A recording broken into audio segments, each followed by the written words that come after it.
శ్రీమతే నమః.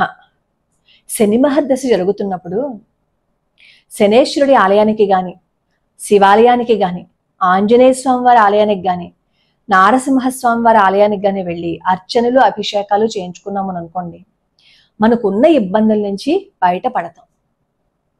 అయితే అర్ధాష్టమ శని ఉన్న వాళ్ళు మాత్రమే శనేశ్వరుడికి అభిషేకం చేయించుకోవాలట కదా.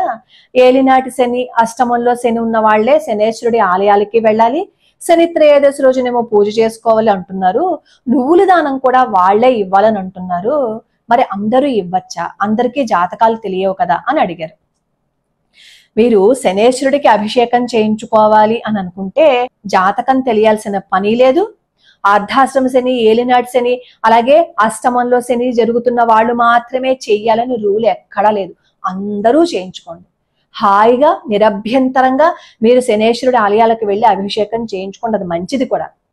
చేయించుకోమన్నాం కదా అని లీటర్ల నూనెతో అభిషేకం చేసేస్తారు. అలా కాదు. మీరు ఎంత నూనెతో అభిషేకం చేస్తున్నారో అది మాత్రం గుర్తుపెట్టుకోండి. అంత బెల్లాన్ని నైవేద్యంగా సమర్పణ చెయ్యాలి. కాబట్టి ఇంత గిన్నెతోటే మీరు అక్కడ అభిషేకం చేసుకుని అక్కడ బెల్లాన్ని కూడా మీరు నివేదనగా పెట్టండి.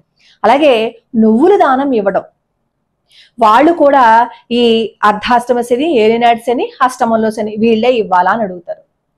సువర్ణ దానం చేస్తే ఎటువంటి ఫలితం ఉంటుందో నువ్వుల దానం చేస్తే కూడా అటువంటి ఫలితమే ఉంటుంది. నువ్వుల దానం ఎలా ఇవ్వాలి అనేది నేను నిన్నటి వీడియోలో పెట్టాను. కింద డిస్క్రిప్షన్ లో లింక్ ఇస్తాను, ఒకసారి చూడండి. ఒకవేళ మీకు ఈ శని త్రయోదశి రోజున శనేశ్వరుడి ఆలయానికి వెళ్ళడానికి వీలు లేదు అని అనుకోండి, ఆంజనేయ స్వామి వారి ఆలయంలో మంజు సూక్తంతో చేస్తారు అభిషేకం స్వామివారికి. అలా అయినా సరే మీరు చేయించుకోవచ్చు. నారసింహస్వామి వారి ఆలయంలో అయినా సరే మీరు అభిషేకం చేయించుకోవచ్చు.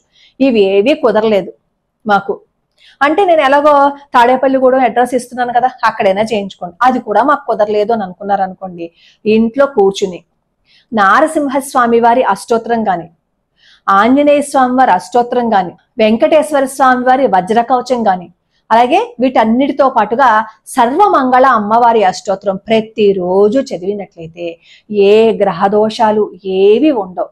దీంతో పాటుగా మనం ధర్మ మార్గంలో నడుస్తూ ఉంటాయి.